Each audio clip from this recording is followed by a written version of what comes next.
Hai sahabat properti, hari ini udah 2 malam saya ada di Pantai Indah Kapuk karena ada keponakan saya wedding. Jadi pas malam-malam saya pikir, saya lagi lihat-lihat ada beberapa pertanyaan dalam Ishak menjawab. Dan salah satu yang saya akan jawab hari ini adalah apa bedanya PPJB dan AJB? Bedanya PPJB dan AJB.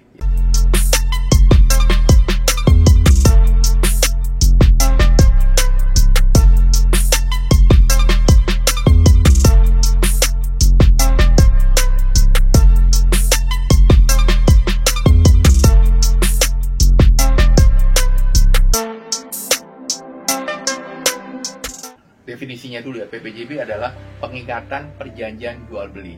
Ya, jadi adalah suatu perjanjian sementara atau pengikat sementara sebelum dilakukan AJB. Ya, karena AJB belum bisa dilakukan ada beberapa hal, misalnya sertifikat belum pecah, misalnya satu kayak gitu, atau misalnya AJB tidak bisa dilakukan karena ada beberapa kondisi yang belum bisa dilaksanakan. Jadi belum bisa AJB. Contohnya apa? Misalnya belum lunas. Kalau belum lunas, automatically orang akan ikat dengan PPJB dulu, ya. Jadi sebelum bisa dilakukan dilakukan AJB, biasanya perjanjian jual beli itu dilakukan dengan PPJB, ya. Dan kenapa harus dilakukan PPJB juga? Supaya terjadi pengikatan, ya, antara pembeli dan penjual, sehingga si penjual atau pemilik properti itu tidak bisa menjual kepada orang lain, ya. Karena kalau nunggu AJB kan masih lama, jadi dilakukan PPJB dulu atau pengikatan sementara supaya properti yang dipegang oleh penjual tidak bisa dilakukan penjualan kembali ke orang lain, ya. Jadi itu kenapa dilakukan PPJB. Yang saya akan bahas adalah pertama, bedanya PPJB dan AJB, ya. PPJB itu tadi saya katakan bahwa singkatannya adalah perjanjian pengikatan jual beli. Kalau misal AJB adalah akte jual beli, ya, itu dari definisinya. Jadi itu kalau misalnya PPJB itu yang melakukan pengikatan itu atau dibuat oleh developer. Sedangkan AJB itu dibuat oleh PPAT atau notaris, ya. Jadi katakan saya sebagai developer menjual properti atau apartemen yang itu belum pecah sertifikat atau belum pertelaan, automatically saya harus melakukan PPJB. Nah, yang membuat perjanjian itu bukan notaris atau PPAT, tapi yang membuat adalah developer. Sedangkan AJB yang membuat adalah PPAT atau notaris. Jadi beda, ya.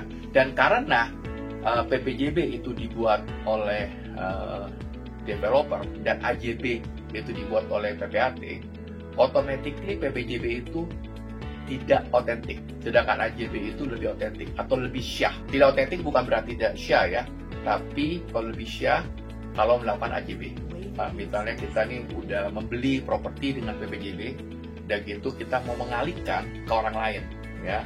Nah, itu kalau syaratnya untuk mengalihkan itu adalah dengan pengalihan hak yang dilakukan oleh developer, ya.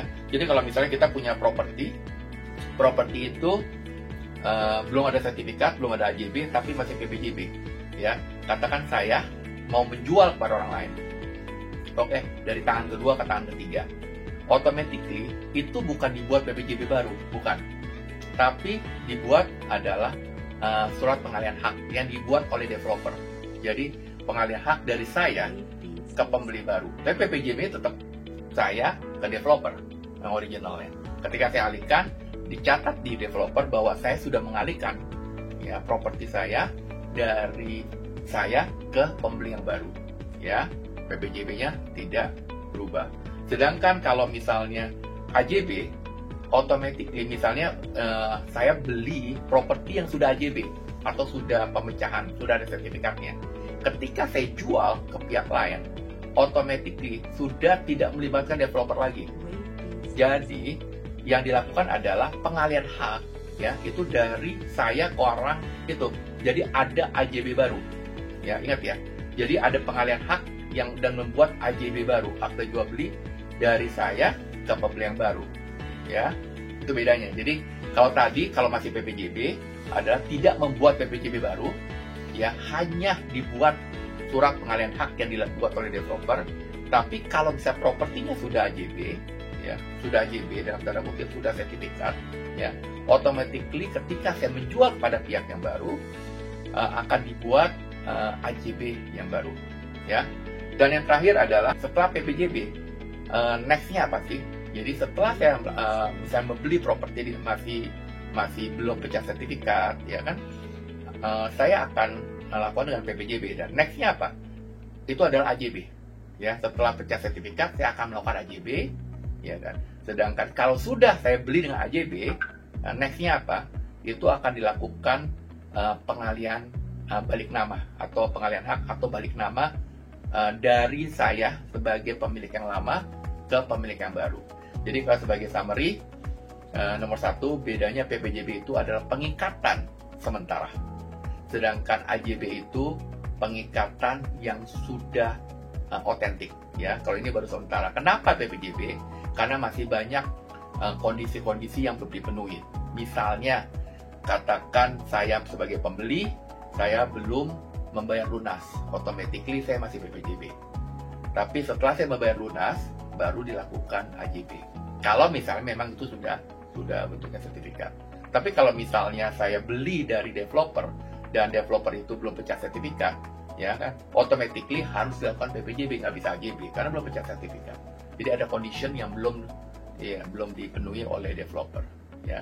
Nah, itu bedanya. Ketiga adalah kalau PPJB itu tidak otentik, kalau AJB itu lebih otentik karena dilakukan oleh PPAT atau notaris. Sedangkan PPJB dilakukan oleh developer atau penjual, ya. Bisa juga kalau kita beli primary itu otomatis developer. Tapi kalau misal dari secondary, otomatisnya masih PPJB, itu dari penjual yang lama, ya. Jarang misalnya sudah lunas tapi masih PPJB atau belum lunas mau dilakukan AJB. Itu jarang penjual mau melakukan itu.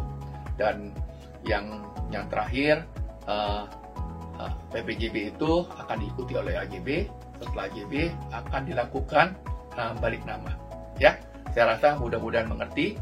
Dan kalau ditanya syah nggak ya kalau PPJB kita melakukan pengikatan dengan PPJB, syah aja, ya, syah aja selama surat-suratnya itu memang clean and clear.